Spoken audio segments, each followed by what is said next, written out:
Krishnan, that missile barrage hit the port city of Odessa. They took out the electricity, and because of that, that means they have no water or no light there tonight. The town of Zaporizhia was also hit. Apparently, at least 2 people were killed. But here in Kyiv, they did not hit. The air defences were effective. About 10 missiles apparently were aiming here, but were repelled. And that is probably because they have new air defence systems here, the NASAM system, which is a US-Norwegian system. And this is what the Ukrainians say that they need more than anything else at this time. Aerial defence to stop these missiles coming in from the Russians. Now, what happened before that was also very interesting. A few hours before those missile barrages, 2 Russian military airfields were hit. And what the Russians say is that Ukrainian drones hit those airfields with munitions. Now, one of those airfields was 450 miles inside Russia. That's a long way from the front line. It's not at all clear that the Ukrainians have drones that could operate at that distance. But what is clear is that drones are an increasingly important part of this war. And that's something that we discovered when we went to the drone school near Kyiv. The Ukrainians call them ochi, eyes. But in this war, drones are far more than that. Every war is a war of technologies. And we see it right now on the front line. This war, we call it the war of drones. If every unit have a couple of drones in our army, we will win this war. We're at drone school just outside Kyiv. A small Chinese consumer drone for spotting the enemy can cost less than £500 on the internet. And once you've mastered it, you can move on to other, more lethal versions.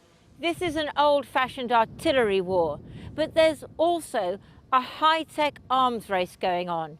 Both the Russians and the Ukrainians want as many drones as possible and as modern as they can find, for reconnaissance, for getting coordinates, and increasingly for dropping munitions. Footage from the spring shows a Ukrainian drone dropping a mortar on a Russian position. It's not an expensive, purpose-built military unmanned aerial vehicle, a UAV, but a modified consumer drone, proving equally deadly. Russian social media channels show their drone operators too.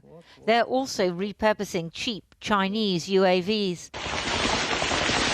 But their most effective strikes have been with swarms of more advanced Iranian kamikaze drones called Shahed 136s. In October, police in Kyiv tried to shoot them down.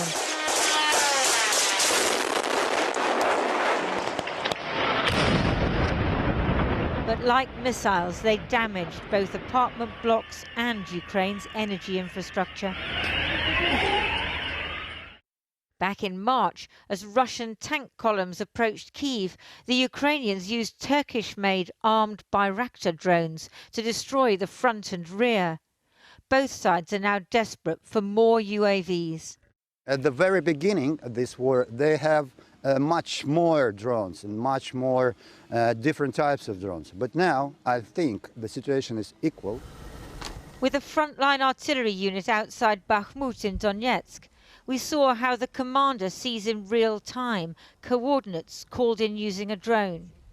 They're essential for precision strikes, used more in this war than any previous conflict.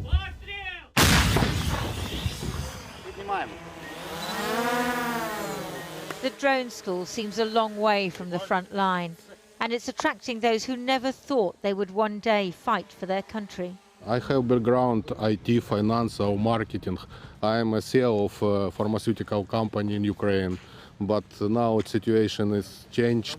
I did not want to know what type of artillery we have or Russian have, what is the type of bombs and so on. But we should know, we must know now.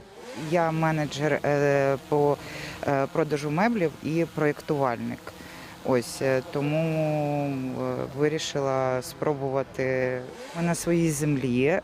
Я не хочу, щоб моя донька і діти України через 10 або 20 років боролися за свободу, за свої права жити, тобто і бути в цивілізованому світі. The war in Ukraine will be decided not just by cruise missiles, heavy artillery and aerial defence, but also by small civilian drones, the type that might be given as a Christmas present, and by the men and women learning to operate them.